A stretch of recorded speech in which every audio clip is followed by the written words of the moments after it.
The camera sweeps over Marine Corps Base Foster in Okinawa, Japan. Sodium lights flicker against the humid night air. A dull haze hangs above the barracks, carrying the scent of diesel, ocean brine, and spent adrenaline. Some stories never make it into official reports. They live in whispered conversations and late-night recollections about the day someone drew a line between fear and courage. Lieutenant Commander Avery Hale arrived just before dawn. No fanfare, no flag officers, no welcoming party, just a duffel bag, a sealed set of orders, and a quiet stride that gave away nothing. She was 39. Compact strength, sun-hardened skin, eyes that didn't blink at chaos. Those who watched her walk past the hangar assumed she was logistics, intelligence, maybe a liaison officer, someone harmless. Nobody guessed the truth. For 20 years, Avery served in DevGru's most discreet female integration program. Unpublicized, unacknowledged, buried between black ink and black budgets. A unit designed for covert hostage recovery, infiltration, and human extraction in culturally restricted zones. Few people in uniform even knew such operators existed. Her presence here, on a Marine base, was not an accident. She was investigating a pattern, a quiet one, a dangerous one. Reports of abuse, hazing, and unspoken violence inside a specific infantry battalion. Reports that had mysteriously disappeared from official channels. She wasn't here to fight, she was here to observe, and if necessary, to expose. It happened on day 3. The mess hall was packed, shoulder to shoulder, boots scraping, trays clattering. A humid storm sat just offshore, and the pressure made everyone irritable, restless, aggressive. Avery stood in line like anyone else, wearing her unmarked Navy fatigues. Her posture was quiet, reserved, invisible. But invisibility isn't always protection. Behind her stood Corporal Wyatt Briggs, 6'3", built like a machine forged from protein powder and insecurity. Known for a temper that officers overlooked because his fitness reports were perfect. He was surrounded by 2 cronies, both junior Marines who laughed too loudly, who mimicked bad leadership, who mistook cruelty for strength. Wyatt shoved his tray against Avery's back once, then twice, then harder. Avery didn't turn. She didn't feed the fire. She simply shifted 1 inch forward. A normal person would have left it at that. Wyatt wasn't normal. "Move, bitch," he muttered, not caring who heard. "We don't wait behind Navy trash." Avery inhaled once. The kind of breath you learn to take before you choose between escalation and dignity. She stepped aside. Not out of fear, but discipline. Wyatt smirked, assuming victory, and moved ahead of her. Then she made a mistake, not turning away fast enough. Wyatt saw the glance, a tiny accidental flicker of eye contact. Perhaps it threatened him. Perhaps her calmness felt like mockery. Whatever the reason, he slammed his tray down on the counter, pivoted, and hissed, "Look at me again and I'll—" But Avery did look at him again, quietly, evenly, unmoved. That triggered something feral in him. In a single violent motion, he raised his palm and struck her across the face with the back of his hand. The mess hall froze. Trays stopped midair. Conversations died. Every Marine turned. Wyatt loomed over her, fists clenched, jaw grinding sideways. "Die, bitch," he whispered. "Say one more thing." Avery said nothing. Not because she couldn't, but because she calculated consequences the way other people calculated tips at restaurants. She held her stance, feet rooted, shoulders level, eyes fixed on the storm brewing in his. Wyatt misread the silence as fear. He stepped closer. A mistake. A very big one. Before Wyatt could swing again, Avery moved. Not fast, not flashy, just precise. One hand intercepted his wrist. Another pressed into the nerve cluster above his elbow. A subtle angle, a grounded pivot, the kind of controlled technique taught only in certain rooms inside Dam Neck Annex. Wyatt collapsed to his knees. Not dropped, not thrown, simply forced down by physics.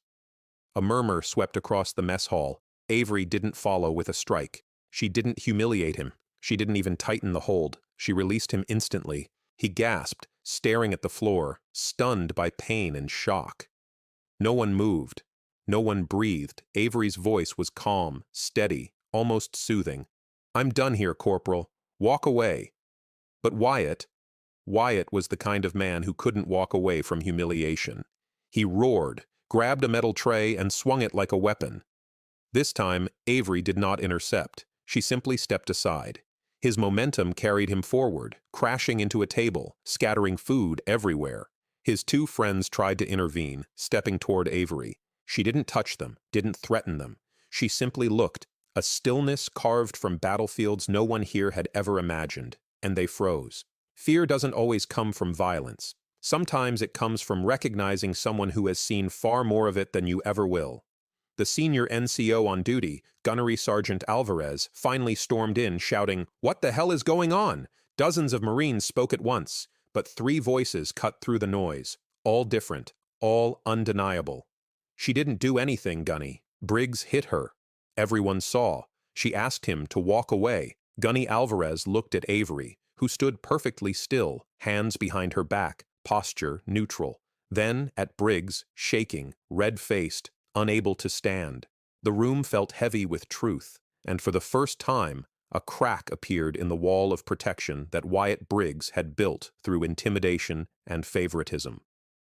The next morning, Avery sat in a windowless conference room, two Marine officers across from her, an NCIS agent at the corner, a recorder clicking softly.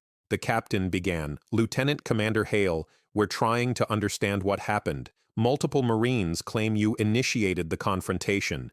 Avery blinked once. She knew the script. She had seen it play out across commands, branches, continents: accuse the victim, protect the aggressor, maintain the illusion of discipline at the cost of actual justice. She kept her voice level. "I did not initiate anything. But this isn't about me. Briggs has a history, doesn't he?" Silence. Then the NCIS agent spoke, surprising the officers. "Ma'am, off record. Why were you even in that mess hall? Your orders list you under administrative liaison." Avery opened the sealed folder she had carried since arriving at Foster. Inside were 5 unreported hazing complaints, all with redacted signatures. 3 assault cases. 2 unexplained medical evacuations, all connected to Wyatt Briggs' unit, and all mysteriously never filed into Marine Corps databases. She slid the documents forward. "I'm here under directive from Naval Special Operations Command to review unresolved internal violence concerns. Briggs is one of 14 names on my list." The captain's face drained of color. The NCIS agent straightened. Avery continued calmly. "And after yesterday, I can confirm there is a systemic issue here." The captain swallowed hard, then shifted into damage control posture. "Lieutenant Commander Hale, this isn't standard protocol." "No," she said quietly. "It's not. That's the point." When the investigation formally opened, Marines who had kept silent for months suddenly stepped forward. A lance corporal with a fractured rib, a private who had been choked unconscious during initiation, a female Marine whose complaint had been laughed out of the first sergeant's office. One by one, the truth rose from the shadows. It spread across the battalion like wildfire. The woman Briggs hit was not a clerk, not a supply officer, not someone who could be bullied into silence. She was a ghost from a unit that didn't officially exist. A warrior who had spent 2 decades dismantling terror cells, pulling hostages from burning rooms, and navigating moral battlefields far more complex than anything on this base. Whispers followed her everywhere. "Did you hear? She served with the teams, like the real teams. She didn't even flinch when Briggs hit her. She stared him down like he was a puppy. But the story wasn't about her strength. It was about the weakness it exposed. Because strength shines a spotlight, and a spotlight reveals everything trying to hide in the dark." The commanding officer called Avery into his office on Friday morning. Colonel Harland was old-school Marine Corps, rigid posture, chest full of ribbons, eyes like cold iron. He closed the door. "Lieutenant Commander Hale, I'm going to be direct. Your investigation is destabilizing my battalion." Avery didn't blink. "Then your battalion must have been unstable to begin with, sir." Harland stiffened. "You're overstepping. With respect, Colonel, your men came forward because they trust I won't bury their reports. Can you say the same?" His jaw tightened.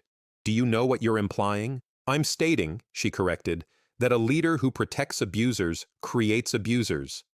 A long, icy silence filled the office. Then Harland made a mistake. He leaned forward and said, "You could walk away from this, quietly. I could make this problem disappear for you." Avery's response was calm, soft, even gentle. Even, "Colonel, you have no idea who I am." She opened the second folder she carried. Inside was her authorization letter, signed by a 4-star admiral, co-signed by the Deputy Director of Special Operations, sealed under classification protocols that outranked the entire base command. Harland read it, and for the first time, his confidence broke. This gives you oversight authority over any investigation you deem necessary." "It does," Avery said, "and I deem this necessary." His shoulders sagged. His resistance dissolved. Sometimes battles aren't won with fists. Sometimes they're won with truth. Wyatt Briggs was removed from duty that evening. Within 72 hours, NCIS uncovered falsified reports, intimidation of junior Marines, violent hazing rituals an officer who had been covering for him, and a trail of concealed complaints stretching back almost 2 years. The command structure that had enabled him began to collapse. Some were reassigned. Some faced charges. Some realized, perhaps for the first time, that the uniform does not make you honorable. Actions do. Avery didn't celebrate, didn't gloat, didn't speak publicly about what happened. She simply kept working, reviewing, clearing shadows, restoring faith where it had been broken. The Marines who saw her around base began nodding with respect, not out of fear, but out of recognition.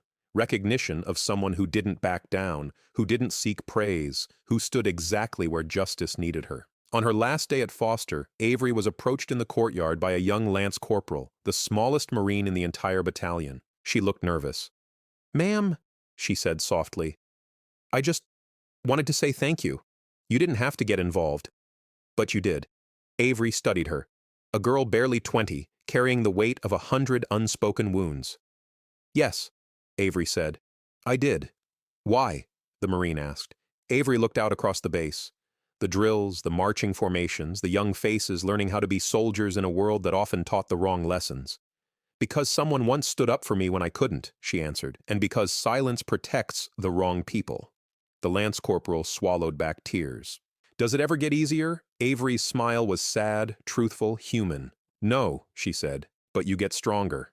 Avery boarded the C-130 at dusk. No ceremony, no applause, just the hum of engines and the orange glow of a setting sun reflecting off her dog tags. As the aircraft lifted into the sky, she closed her eyes, not in exhaustion, but in something deeper, something like peace. She hadn't come here to fight, but sometimes fights find you, and sometimes standing your ground saves more lives than a bullet ever will. The camera slowly pans across the empty mess hall. Quiet now, peaceful. Strength isn't the absence of fear. It isn't loud. It isn't cruel. Strength is the courage to protect those who cannot protect themselves. On that day, in a mess hall far from home, one woman reminded an entire battalion that justice is not optional. It's a responsibility. Fade out. True courage isn't in battle, but in standing for what's right, even when you stand alone.